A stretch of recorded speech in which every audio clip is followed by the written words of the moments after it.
매일 성경과 함께하는 오늘의 큐티 시간입니다.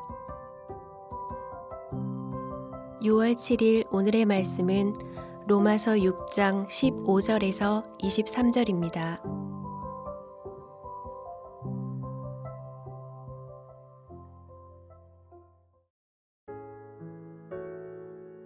그런즉 어찌하리요?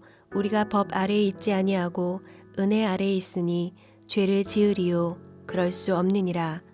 너희 자신을 종으로 내주어 누구에게 순종하든지 그 순종함을 받는 자의 종이 되는 줄을 너희가 알지 못하느냐? 혹은 죄의 종으로 사망에 이르고 혹은 순종의 종으로 의에 이르느니라. 하나님께 감사하리로다. 너희가 본래 죄의 종이더니 너희에게 전하여 준 바 교훈의 본을 마음으로 순종하여 죄로부터 해방되어 의에게 종이 되었느니라. 너희 육신이 연약함으로 내가 사람의 예대로 말하노니 전에 너희가 너희 지체를 부정과 불법에 내주어 불법에 이른 것 같이 이제는 너희 지체를 의에게 종으로 내주어 거룩함에 이르라. 너희가 죄의 종이 되었을 때에는 의에 대하여 자유로웠느니라. 너희가 그때에 무슨 열매를 얻었느냐?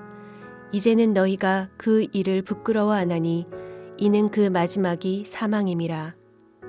그러나 이제는 너희가 죄로부터 해방되고 하나님께 종이 되어 거룩함에 이르는 열매를 맺었으니 그 마지막은 영생이라.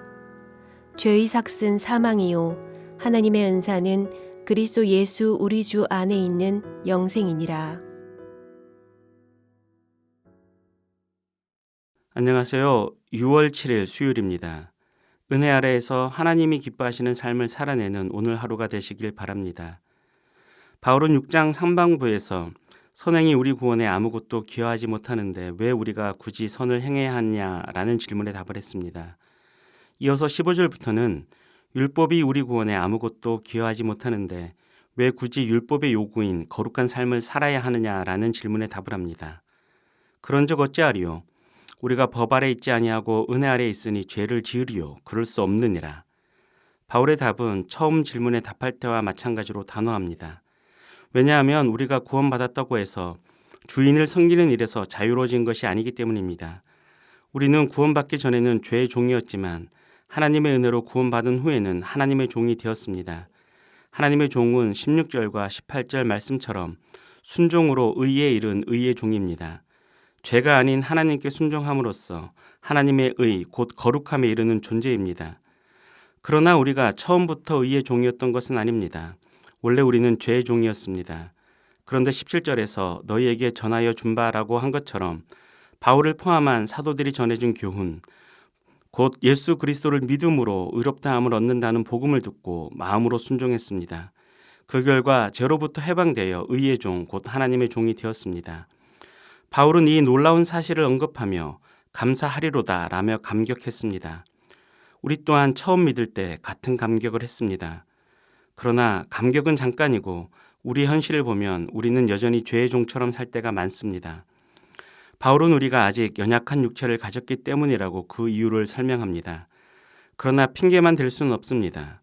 그래서 바울은 우리가 비록 연약한 육체를 가졌지만 죄의 무릎을 꿇지 않을 수 있는 방법을 제시합니다.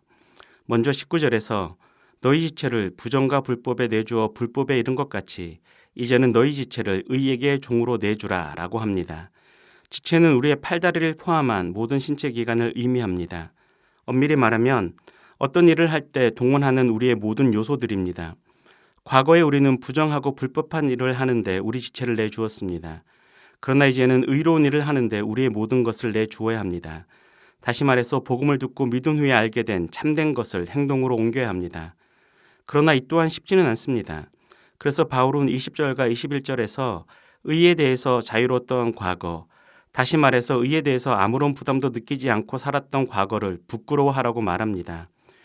죄의 종일 때 우리는 내 마음대로 사는 삶이 자유인 줄 알았습니다. 그러나 그 자유는 의에 대해 아무런 부담도 느끼지 않는 어그러진 자유였을 뿐입니다. 그래서 과거에 우리가 맺은 열매는 불의였고 그 결과는 사망이었습니다. 우리는 이 사실을 부끄러워해야 합니다. 2차 세계대전 후 많은 독일 사람들은 나치에 부역한 자신들의 삶을 부끄러워했습니다. 그 부끄러움 때문에 독일은 자신들의 만행을 사과할 수 있었고 다시는 같은 일을 반복하지 않기 위해 법을 만드는 등 부단히 노력할 수 있었습니다. 이처럼 의를 실천하는 삶은 과거에 그렇지 못한 삶에 대해 느끼는 부끄러움, 곧 반성에서 시작됩니다. 우리도 구원받기 전에 불의했던 삶을 반성하고 더 나아가서 우리의 지체를 의에게 내주어야 합니다. 그럴 때 우리는 우리를 영생으로 인도하는 거룩한 삶의 열매를 맺을 수 있습니다.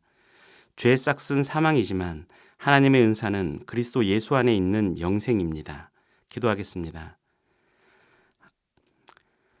하나님, 우리가 은혜로 구원받았다고 해서 거룩한 삶을 등한시하지 않도록 도와주옵소서. 우리 지체를 선한 일에 내어주어 거룩한 삶의 열매를 맺는 우리가 되게 하옵소서. 예수님의 이름으로 기도합니다. 아멘.